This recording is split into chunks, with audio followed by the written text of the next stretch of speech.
सौरभ भारद्वाज जी, आप लोगों की इस लड़ाई में आपके साथ आज यहाँ उपस्थित हो चुके हैं सौरभ भाई आपके बीच में। जो मैं आपको बता रहा था, उन्होंने कहा था समय नहीं मिल रहा, इसलिए मैंने पूरी बात आपको बताई कि हमने कब क्या किया। उसके बाद आज यह डिसाइड हुआ था कि भाई बीजेपी के लोग भी आए, आम आदमी पार्टी की सरकार के लोग भी आए, और माननीय मंत्री जी को जिस फाइल पे साइन करना होगा, जिस जगह पे साइन करना होगा, हम वो करने के लिए तैयार हैं। और हम लगभग 12 बजे से आए हुए हैं हम लोग। क्या टाइम हो रहा है अभी, कितना हो गया? 2.25 घंटे हमें हो गए मंत्री जी यहाँ पे। 2.25 घंटे से हम लोग मौजूद हैं और हम अब भी कह रहे हैं, अगर आप लोगों की नीयत साफ है तो आप आइए जनता के बीच में। सामने एलजी हाउस है, मंत्री जी यहाँ खड़े हुए हैं, हम सब लोग यहाँ खड़े हुए हैं, जिनका मुद्दा है सिविल डिफेंस वाले सामने बैठे हुए हैं। आप आइए, दूध का दूध और पानी का पानी कीजिए, और सारा क्रेडिट आप लोगों को, मैं कह रहा हूं भाई, सारा का सारा क्रेडिट बीजेपी के लोगों को, एलजी साहब को, लेकिन हमारे लोगों को नौकरी मिल जाए, बहुत बढ़िया, बहुत बढ़िया, उनको नौकरी मिल जाए, हमें लोगों को रोजगार मिल जाए। हमारा काम आपको रोजगार दिलाना है, नौकरी दिलाना है, उसके लिए हम आपके साथ खड़े हुए हैं। और जहां साइन करने के लिए कहेंगे वो करेंगे। बाकी मंत्री जी आपके बीच में आ गए, बहुत धन्यवाद। रोहित भाई, पवन जी और संजीव झा जी, हमारे कई विधायक साथी यहाँ पे हैं। और दोस्तों, ये जो आप लोगों की लड़ाई है, इसके अंदर मेरे पास जो साथी आते थे, मैं उनको ये कहता था, जोश के साथ होश की बहुत जरूरत है। युवा जो होता है उसके अंदर जोश बहुत होता है, मगर कई बार क्या होता है कि उनको कोई भी बात कह दी जाए तो वो कहते हैं अच्छा ऐसा है, ऐसा मत मानो, इनकी बात भी मत मानो, मैं जो कह रहा हूँ वो भी सच मत मानना, उसको परखना। आपके रिश्तेदारी में, आपकी जानकारी में, पड़ोसी में वकील भी होंगे आपके यहाँ, उनसे भी पूछना भाई आम आदमी पार्टी के विधायक ये कह के गए, दिल्ली सरकार के मंत्री आए थे, ये कह के गए, सही कह रहे हैं, झूठ कह रहे हैं, क्या है, उनसे समझना पहले, ठीक है। ये आप फुटबॉल की तरह हो गए, आप उधर जाते हो बीजेपी वालों के पास, वो कहते हैं आम आदमी पार्टी वालों ने किया, ठीक है जी। आम आदमी पार्टी वालों के पास जाते हो, वो कहते हैं बीजेपी वालों ने किया, ठीक है। और आप फुटबॉल की तरह ऐसे घूम रहे हो, ऐसे घूम रहे हो जैसे गेस्ट टीचर घूम रहे थे। और मैंने गेस्ट टीचरों को भी ये समझाई थी बात, मैंने उनको कहा था तुम्हें ऐसे घुमाते रहेंगे, और ऐसा घूमना ना हो तो साधारण गांव की भाषा में आप समझ लो, वो कहेगी मैंने ऐसा कहा, वो कहेगा मैंने ऐसे कहा। आप आमने सामने कराता है, गांव का आदमी कहे भाई आमने सामने आ जाओ, तभी तो पता चलेगा पंचायत में, वरना वो अपनी कहेगा, ये अपनी कहेगा।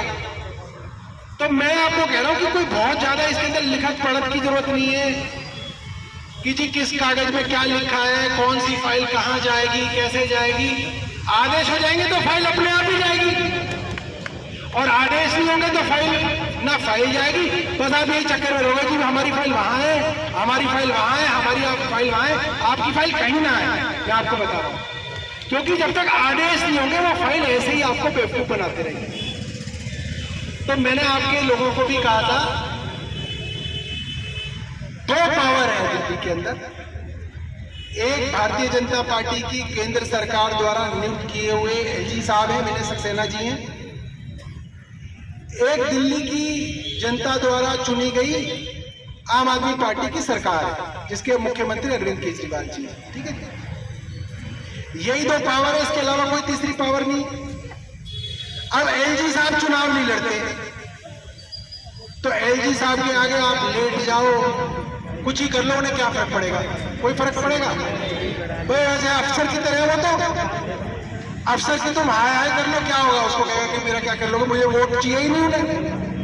एलजी को चुनाव लड़ना ही नहीं है, तो आप लोगों की हाय हाय से उन्हें कोई फर्क नहीं पड़ेगा, मगर फर्क पड़ेगा भारतीय जनता पार्टी को और आम आदमी पार्टी को, क्योंकि इन दोनों को अभी 4 महीने में चुनाव लड़ना है।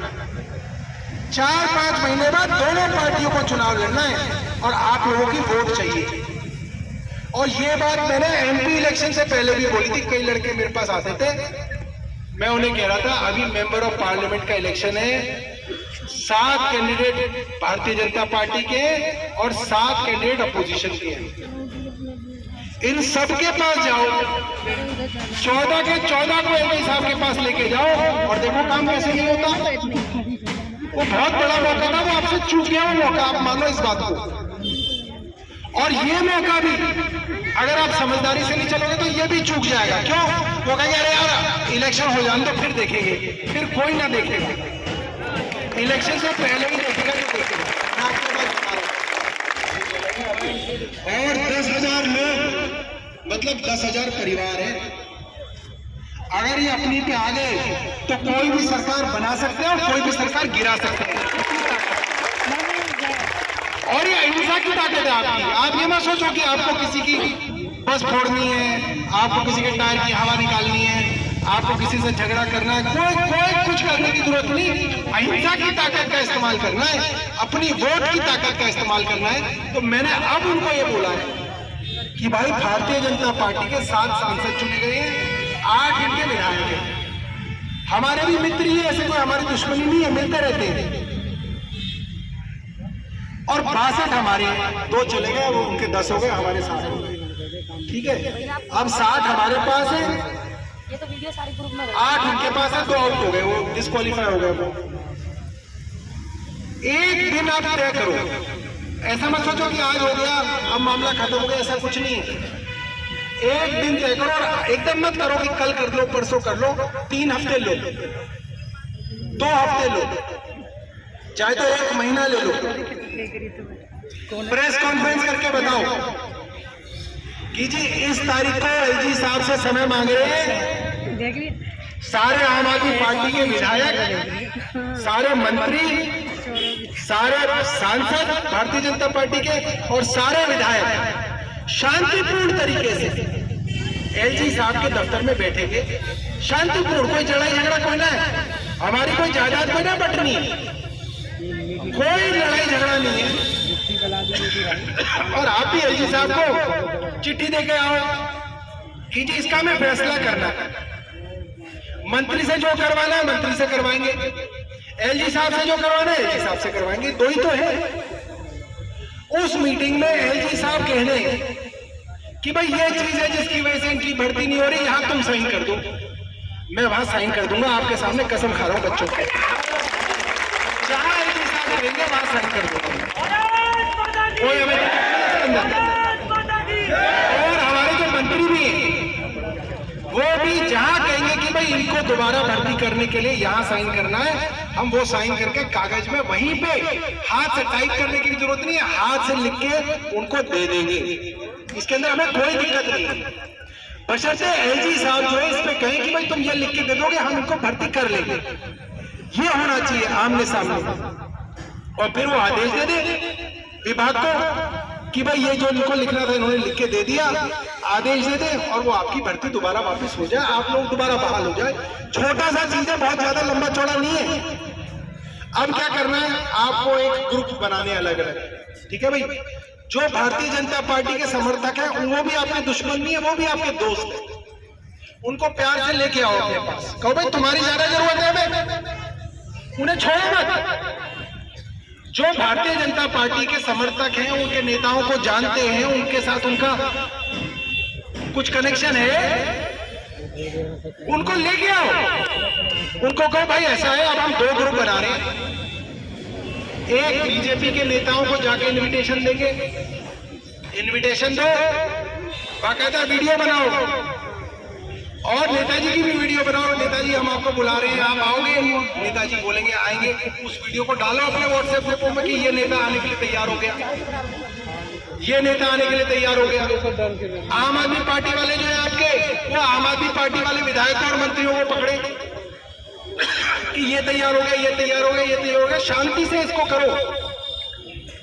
जब ये लोग तैयार हो जाएंगे, हम भी अपनी तरफ से, मैं आपको कह के जा रहा हूं, हम अपने मंत्री होने के नाते अपनी तरफ से एलजी साहब को हम चिट्ठी भी लिख देंगे कि जी ये तारीख जो है हमारे जो बस मार्शल हैं उन्होंने तय की है, इस तारीख को हम आपसे मिलने आ रहे हैं। बस मार्शलों से भी 2-4 लोग आएंगे अंदर, और बैठ के बात करेंगे। हम एलजी साहब को चिट्ठी लिख देंगे, इसमें कोई दिक्कत नहीं है, हम लिख देंगे।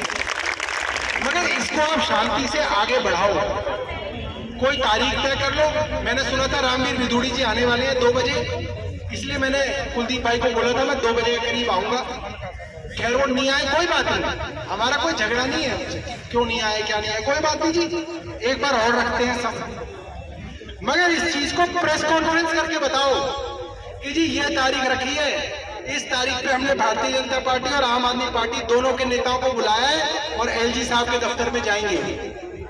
जब आप उसका इतना प्रचार कर दोगे ना तो सब नेताओं को आना पड़ेगा, आना ही पड़ेगा, आने के अलावा कोई चारा नहीं रह जाएगा, मैं आपको बता रहा हूं। मगर आपको इसको तय तरीके से करना पड़ेगा। वो आएंगे, उसके अंदर भी आपके 5-7 आदमी अंदर जाएं, बोलो जी यहाँ पे जो भी बातचीत हो रही है वीडियो बनाएंगे, हम वीडियो भी बनाएंगे अंदर, कौन आदमी क्या कह रहा है, कौन आदमी साथ है, कौन आदमी खिलाफ है। उस दबाव में मैं आपको बता रहा हूं, जितनी राजनीति मैंने देखी है, ऐसा दबाव आप बना दोगे तो क्या एलजी, क्या कोई मंत्री आपकी नौकरी 100% कोई रोकने वाला ही नहीं, क्योंकि कोई ऐसे गैर कानूनी तरीके से कोई ना, इतने महीनों से सालों से जो है आपको नौकरी भी मिली हुई थी, आपको तनख्वाह भी मिल रही थी, सब कुछ ठीक चल रहा था। और आज डीटीसी की बसों में मार्शलों की जरूरत है। ये बात कहना कि जी सीसीटीवी लग गए तो मार्शल की जरूरत नहीं है, गलत है। सीसीटीवी तो एलजी साहब के घर में भी लगे हुए हैं और सिक्योरिटी ने रखी है, कई चीज चलती है आगे पीछे। तो सीसीटीवी अलग चीज है, सिक्योरिटी अलग चीज है।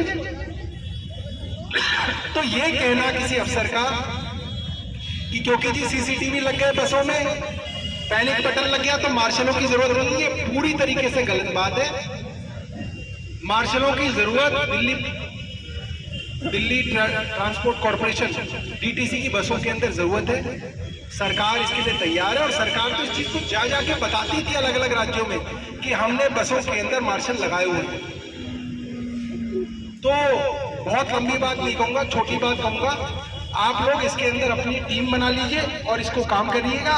जब आप कहोगे मैं और हमारे विधायक और हमारे मंत्री आपके पास उपलब्ध हो जाएंगे और एलजी साहब से मिलने चलेंगे आप लोग के साथ, कोई दिक्कत नहीं है। आज तो देखो जाने देंगे नहीं, पुलिस ने रोका हुआ है हमें।